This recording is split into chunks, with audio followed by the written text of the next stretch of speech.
One of the top 10 places to raise a family because we have good building, we have a good community, we have good quality businesses.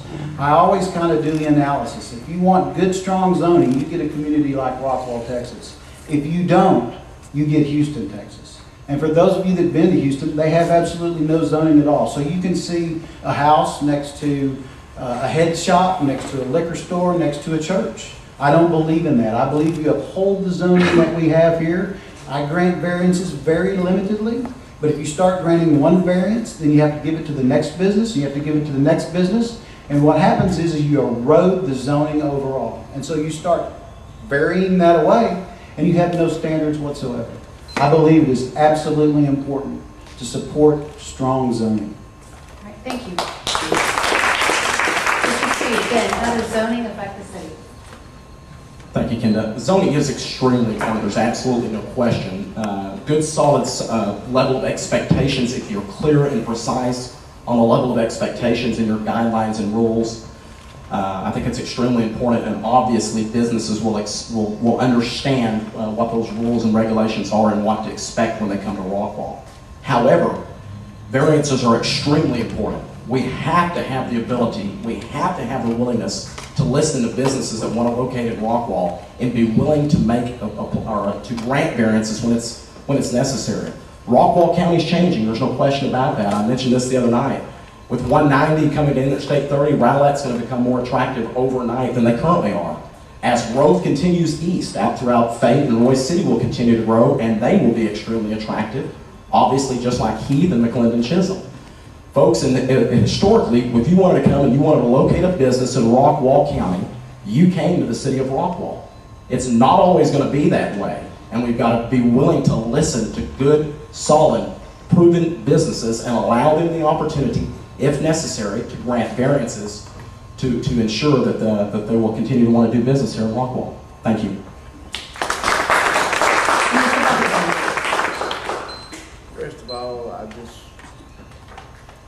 First of all, I'd just like to thank y'all for allowing me to be here. One thing about it, to have a well-balanced community, you must have it.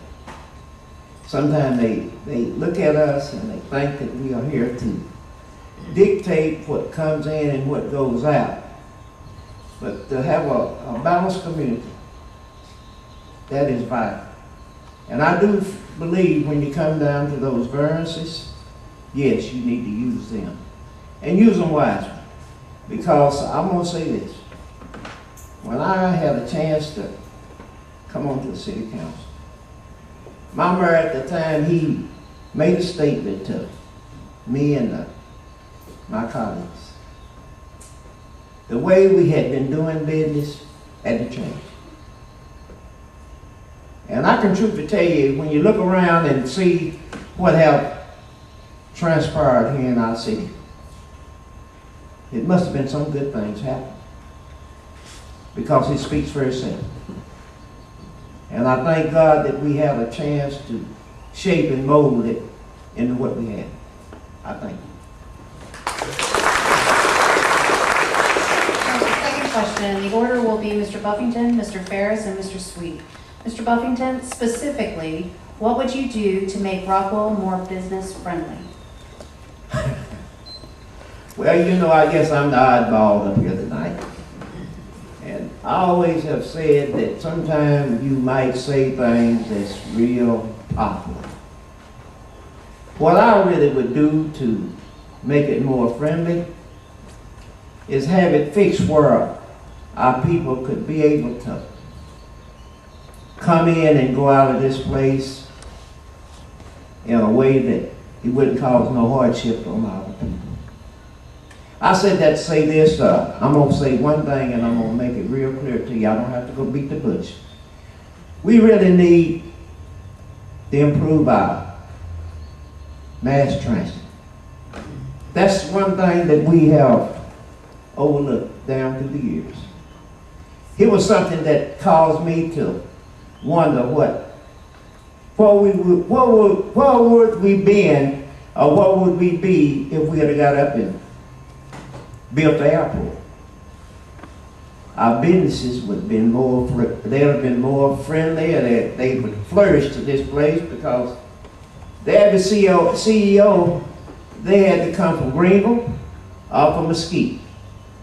And then on top of that, flew around, the CEO looked around and he said, well, where is my people gonna live? Our high quality that we set have got up and turned some of our people out. And I'm telling you tonight, we're gonna have to stop and take it into consideration the way we was doing business. We're going to change. I thank y'all. Mr. Ferris, again, specifically, what would you do to make Rockwall more business friendly? Well, I think we have a pretty business community right now, business-friendly community. I can tell you that the research I've done indicates, though, that the better the transportation system is, roads, for example, and infrastructure, the more likely you are to do business. If we continue to make our roads better, TxDOT tells us that for every dollar we spend, or they spend, hopefully they'll spend their money, for every dollar we spend, we increase about $1.65 in revenue. So actually doing infrastructure, planning for the future, and planning so businesses can be here, easy to get here, and in a good location, increases our business and makes business stronger. I think that's absolutely important. I already spoke to zoning. I can tell you zoning's important. Don't dilute zoning. Don't dilute your standards. I agree with some variances, but I think Best Buy coming in and go, we want a light just to show our Best Buy blue color. Does it increase your revenue? Oh no, we just want to brand our color. Well, then I have to give everybody in the shopping center out. And I don't necessarily think that that's important. I think you keep your zoning strong.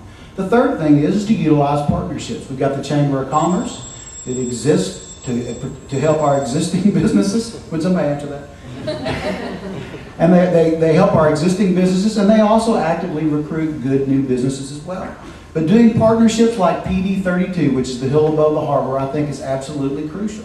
We worked with the REDC, the Rockwall Economic Development Corporation, and used their money, which comes from tax dollars, not your ad valorem tax, but sales tax dollars. And then we can build infrastructure, which brings businesses to Rockwall. You're going to see an 7 to 8 story office building break ground up there. It's going to be worth, I think, about $16 million, and you're going to see 3 pad sites. And that's a partnership that brings business here. It shows business friendly, and it doesn't increase your taxes at all. Actually, over time, it decreases your taxes. I think those are the important things to do.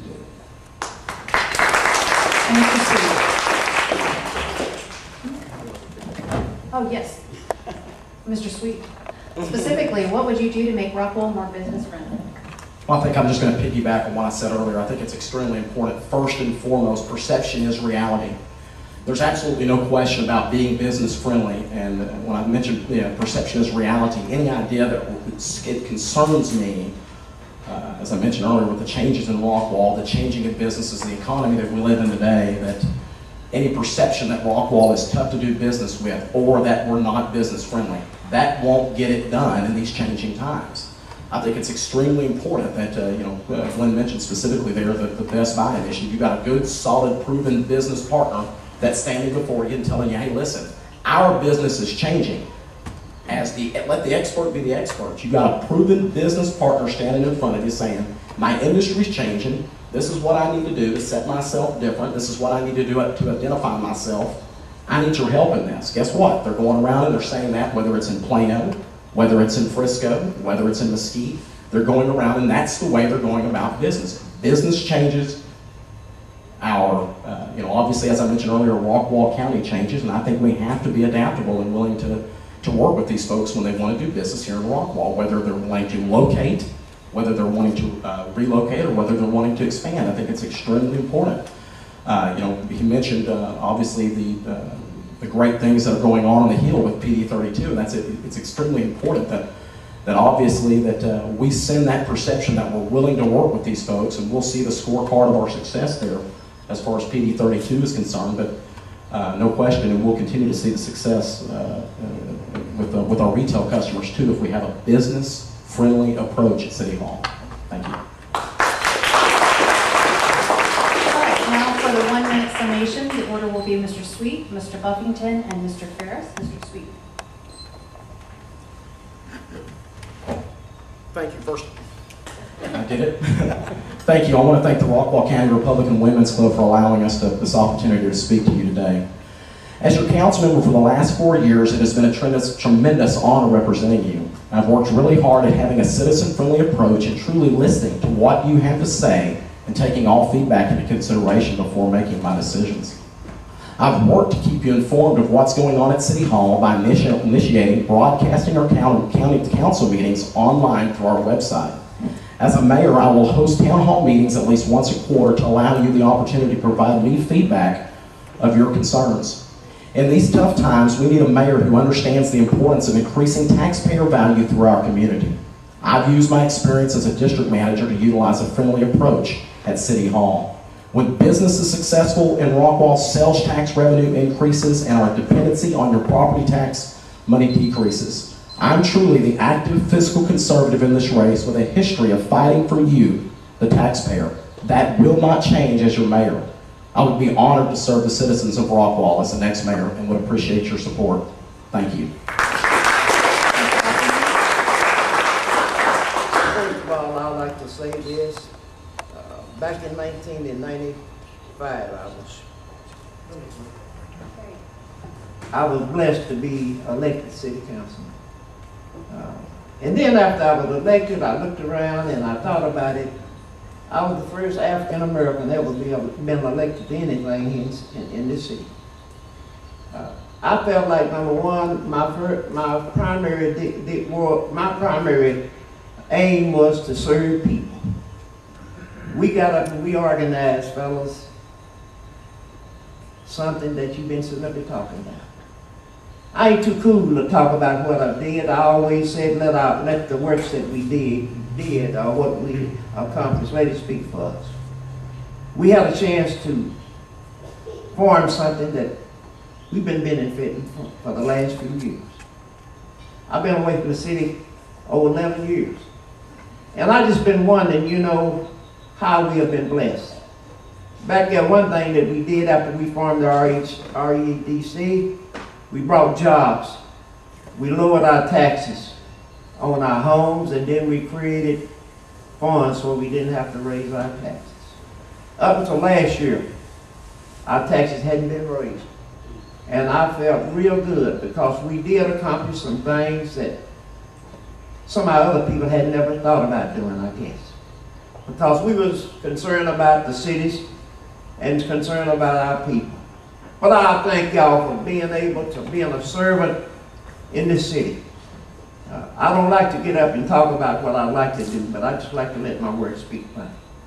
And I'm proud to be here, and I'm proud to be able to look around and see that we got two young men that's capable of taking us into another century. And I'm hoping and praying that they don't get caught up in partial politics. I hope they'll get out here and work for the betterment of our city and our people. I thank y'all for the time, and I thank y'all for inviting us.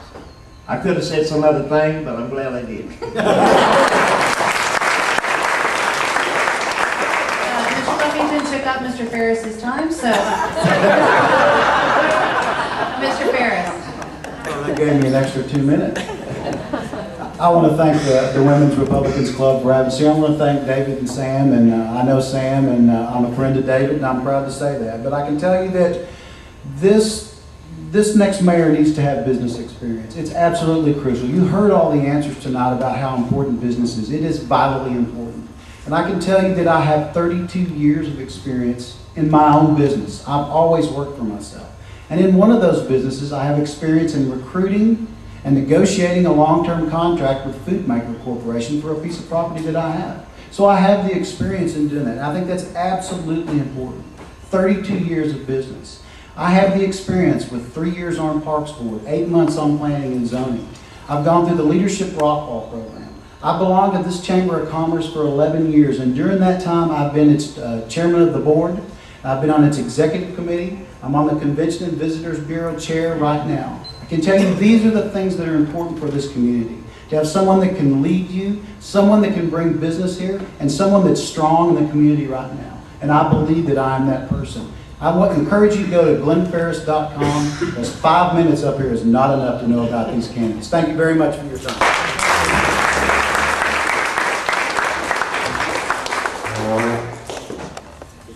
Well, let's ask the audience. We have some extra time. Would you like to?